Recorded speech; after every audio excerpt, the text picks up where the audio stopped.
एक तरफ जहां आवाम दाने दाने को मोहताज हो, महंगाई आसमान छू रही हो, आटा दाल खरीदने के लिए लोग सड़कों पर दंगे करने को मजबूर हों, और दूसरी तरफ वहां का हुक्मरान और फौज मिलकर जनता का पेट काट कर अपनी तिजोरियों को बमों और बारूदों से भरने की तैयारी कर रही हों, तो समझ जाइए कि उस मुल्क का विनाश होना तय है।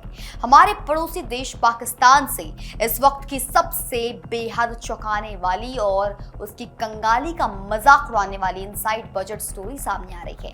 कंगाली की कगार पर खड़े और IMF के सामने कटोरा लेकर भीख मांगने वाले पाकिस्तान की शहबाज शरीफ सरकार ने शुक्रवार को देश का नया सालाना बजट पेश कर दिया है।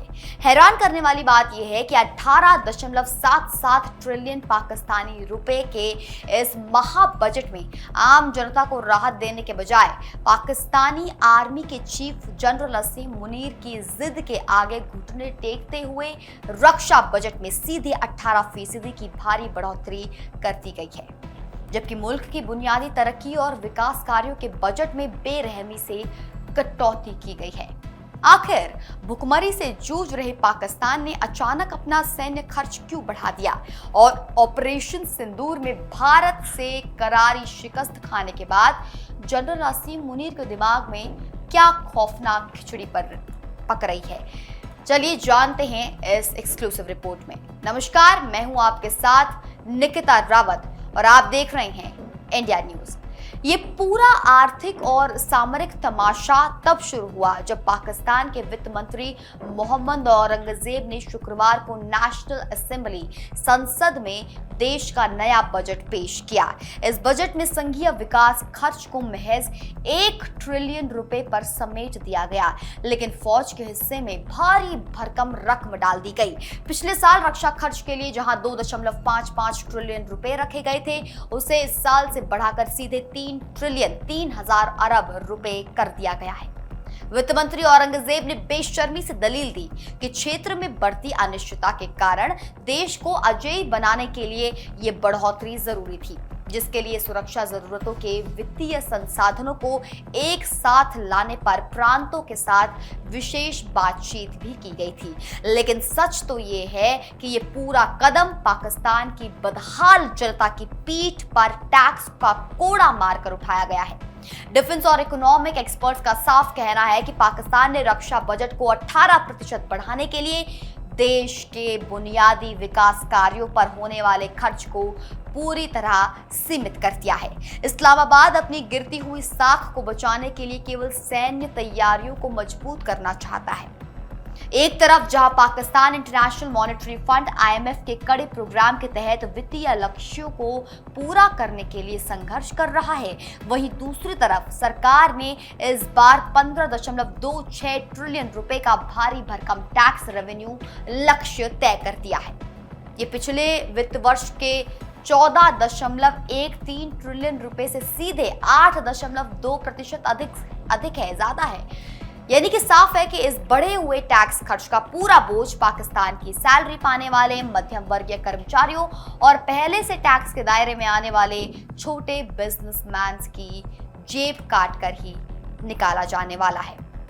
ऑपरेशन सिंदूर का डर है ये, या पाकिस्तान अफगानिस्तान से तनाव है? क्यों कांप उठा है असीम मुनीर कि वो इस तरह गिर चुका है? आखिर पाकिस्तान के इस सैन्य पागलपन की असली वजह क्या है? दरअसल इसके पीछे 2 मोर्चों पर चल रहा भारी सामरिक तनाव है। सबसे बड़ा कारण यह है कि बीते साल मई में भारत के साथ हुए 4 दिन के भीषण सैन्य संघर्ष में पाकिस्तानी सेना को मुंह की खानी पड़ी थी। इस ऑपरेशन सिंदूर में करारी चोट खाने के बाद आर्मी चीफ जनरल असीम मुनीर बुरी तरह बौखलाए हुए हैं और अपनी सैन्य ताकत की साख दोबारा बहाल करने की कोशिशों में जुटे हुए हैं। इसके अलावा डुरंड लाइन पर अफगानिस्तान के साथ भी पाकिस्तान का सीमा विवाद और तनाव चरम पर है। इसी दोहरे मोर्चे के तनाव और अपनी ऑपरेशनल जरूरतों का हवाला देकर पाकिस्तानी सेना ने बजट बढ़ाने की ब्लैकमेलिंग की थी, जिसे शहबाज सरकार ने देश को दांव पर लगाकर मान लिया है। पाकिस्तान का ये बजट चीख चीख कर कह रहा है कि वहां की आर्थिक संकट लाइलाज हो चुकी है। साल 2023 में पूरी तरह डिफॉल्ट दिवालिया होने से बाल बाल बचे पाकिस्तान को अभी भी 7 अरब डॉलर के आईएमएफ प्रोग्राम की गुलामी करनी पड़ रही है। आईएमएफ की शर्तों के आगे रेंगते हुए शहबाज सरकार आने वाले फाइनेंशियल ईयर के लिए जीडीपी के 2% के प्राइमरी बजट सरप्लस का लक्ष्य रखने पर सहमत हो चुकी है।